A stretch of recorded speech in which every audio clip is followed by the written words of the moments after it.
Hello and welcome back to Inside the Contract. We are still on season 1. This is episode 3. In this episode, we clarify one of the most common and most dangerous sources of dispute under FIDIC contract.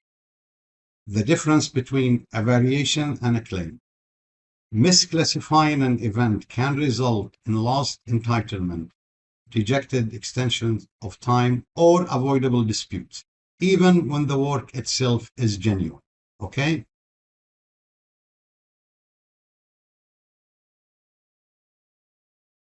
On most major projects I have ever seen, some of the commercial losses did not come from bad prices or poor productivity. They came from one simple misunderstanding. Not knowing whether an event belongs to clause 13 variations or clause 20 claims. Okay? Under FIDIC 2017, this distinction is not academic. It determines entitlement, procedure to follow, time bars, documentation, and ultimately whether you recover cost, time, or nothing. Today, we sharpen the distinction with precision, not theory, real contract administration. Okay?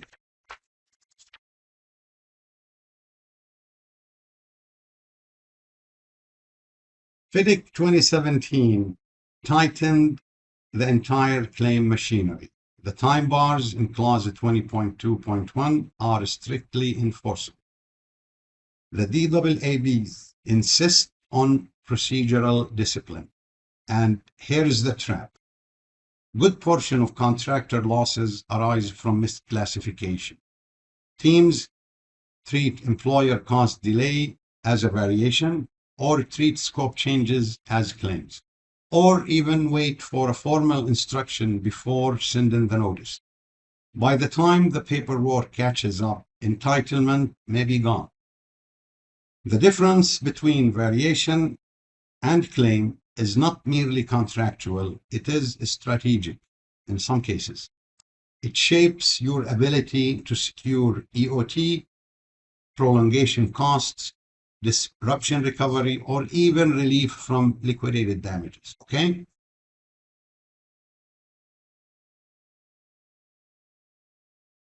So what is a variation? Under subclause 13.1, 13.3, and 13.4. Under FIDIC 2017, a variation exists when the engineer issues a written instruction under subclause 13.1. Of course, read with clause 3.7, the determinations. A variation may include changes in quantity, changes in quality or performance, changes in levels, lines, and dimensions, changes in sequence or method, additions or omissions, removal and substitution of materials or works. Okay? So the key characteristics of a true variation. 1, it originates from the engineer, not from the contractor. It must be in writing.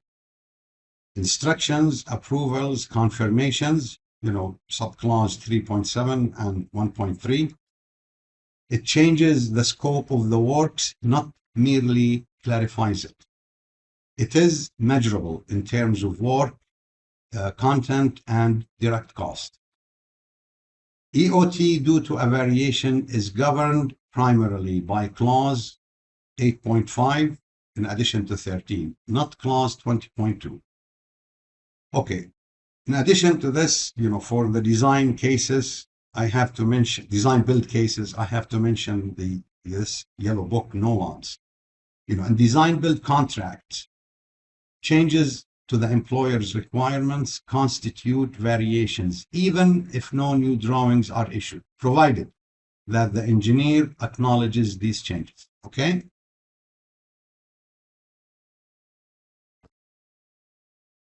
So, what is a claim? We are referring here to clause 20.1 and 20.2.6. A claim is a contractor-initiated request for additional time, EOT, additional payment, relief from an obligation, or any contractual remedy stemming from employer risk events. Claims arise from events such as late IFC drawings or approvals, delayed access or site handover, employer or authority delays, instructions from other stakeholders, for example, exceptional events, under clause 18, formerly known as force majeure in the previous FIDIC revisions, or actual breaches by the employer, okay? So the key procedural elements. 1, mandatory notice within 28 days, as we mentioned several times. Subclause 20.2.1 requires notice within 28 days of becoming aware of the event. Failure may mean loss of entitlement. Second, fully detailed claim required within 84 days, which is, I'm referring to subclause 20.2.4. Third, engineer determination under clause 3.7. The engineer must act neutrally and make a reasoned determination. This is very essential, very crucial. Okay, so the golden rule: a claim does not require an instruction. A variation cannot exist without one. Okay, so let's look at the gray intersection area between variation, EOT, and prolongation. This is where many contract managers struggle or fail. Let's consider this scenario. Engineer instructs additional works, clear variation. Contractor executes. Critical path extends by 21 days. What must the contractor do? Under FIDIC 2017, strict reading, EOT arising directly from a variation to be handled under clause 8.5 and clause 13. No notice under 20.2 is strictly required for the time element alone, okay? But again, just to qualify this statement and to be absolutely clear, even there is no need to comply with clause 20, proven the impact on the critical path and performance sound delay analysis is still required. The only relief you get from not needing to comply with clause 20 is that the event is already established. Okay, so that means the notice part may be not needed. Okay, maybe. Okay, costs related to disruption, standby, or inefficiency. These must be claimed under clause 20 because these are not automatically part of variation valuation. Okay. Another point may be related, and I must mention costs incurred for variation of proposal. When the employer sometimes requests a proposal under 13.3.2, these costs incurred in the preparation require a 20.2 notice if the variation does not proceed. Okay, keep that in mind. Okay, so let's look at decision makers' reality when it comes, to EOT resulting from variation, especially from side effects not due to the actually varied works. Okay, decision makers consistently require: 1, a clear causal link. 2, a demonstrated critical path. 3, segregated variation versus claim cost records. 4, notices that preserve rights even if they are duplicative. Okay, better being safe than sorry. So the best practice for any variation affecting time: issue acknowledgement of variation, notice under 20.2.1 for the delay disruption costs. 3. Delay analysis for separate records for direct work versus prolongation. Okay?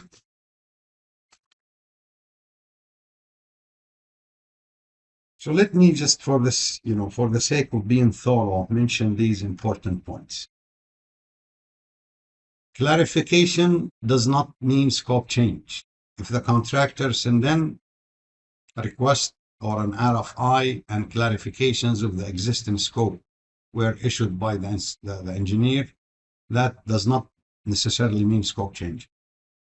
Late approvals does not equal a variation. Interface changes are often disputed. Again, also the importance of documented instructions. I cannot emphasize this enough, guys. This is very critical. In many projects, I have seen it, okay?